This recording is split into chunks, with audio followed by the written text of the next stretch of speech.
அரியலூர் அருகே பெரியநாயகி அம்மன் கோயில் ராஜகோபுர மகா கும்பாபிஷேகம் வெகு விமரிசையாக நடைபெற்றது.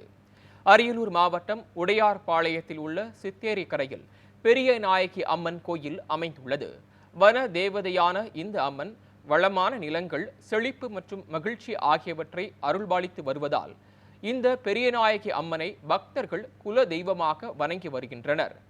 இந்நிலையில் பெரியநாயகி அம்மன் கோயிலில் புதிதாக ராஜகோபுரம் அமைக்கப்பட்டது.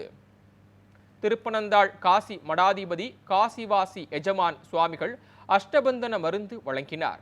தொடர்ந்து சூரியனார் கோவில் ஆதினம் மகாலிங்க தேசிக பரமாச்சாரிய சுவாமிகள் மற்றும் உடையார்பாளையம் ஜமீன்தார் KCPK ராஜ்குமார் பழனியப்பன் ஆகியோர் முன்னிலையில் மகா கும்பாபிஷேகம் சிறப்பாக நடைபெற்றது. இதில் ஆயிரக்கணக்கான பக்தர்கள் கலந்து கொண்டு தரிசனம் செய்தனர். கும்பாபிஷேகத்தின் நினைவாக சித்தேரி கரையில் பனை விதை ஊன்றப்பட்டது.